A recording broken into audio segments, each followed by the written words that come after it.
Bangladesh is well known as one of the world's leading textile manufacturers, but what of the industry's creative talent? It's mainly been confined to making up designs sent by foreign fashion houses. Many in the industry now want to correct this by establishing the country's own brands, releasing creativity and attracting new markets at the same time.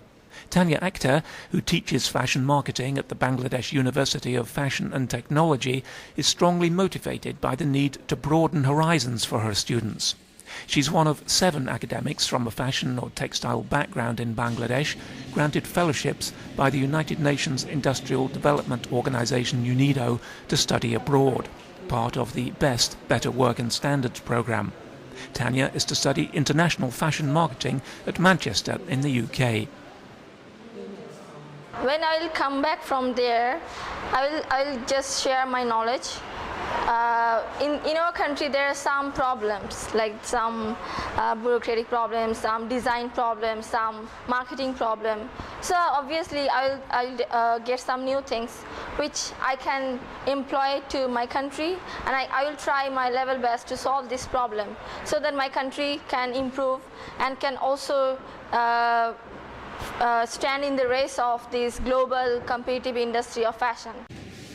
I can assure you, if UNIDO or some other international organization just keeps their cooperation with us, our students will find some new things. They will just develop their ideas, their product, and hopefully my country will just, one day they will just say that it's my brand, it's my product. It's not all the Dolce & Gabbana, it's not only Coco Chanel, it's my brand, made in Bangladesh. Our industry is well developed, but what they need, they just need to develop, they just need to market their product, they just need to inspire the design department, the idea department, they have to develop their product. They have to find out the problems, where they're facing problem, why are they cannot facing the challenge of the global market. So if I can find out these things, my country will definitely progress in the next 5 years.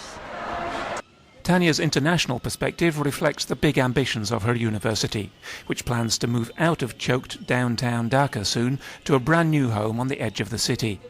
The head of fashion design and technology, Rushmita Alam, believes foreign exposure will bring out the best in her staff and her students.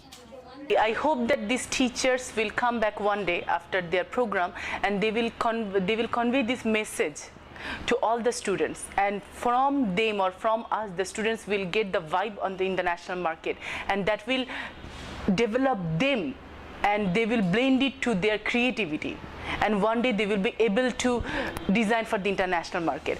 Nowadays we have a name that in Bangladesh we just copy and paste, or we just cut and paste from the international buyers thing, but hopefully after this kind of program much more, our students will be able to design originally, because I am promising that I have got a lot of promising and creative students. The only thing is missing to them is that exposure. So if we can blend this exposure into their creativity, there is no question that they will get a very good opportunity, and ultimately this will benefit not only BIFT, not only my student, our whole Bangladesh fashion industry. Bangladesh is, as we all know, that Bangladesh is a land of a lot of creativity. We are proud of our old tradition, our special fabric, jamdani and muslin, but last few years we are kind of losing our a lot of potential, and it had not been taken seriously. But it is the research that we can revive our old tradition, old craft, and one day we will be one of the creative nation in the world, hopefully.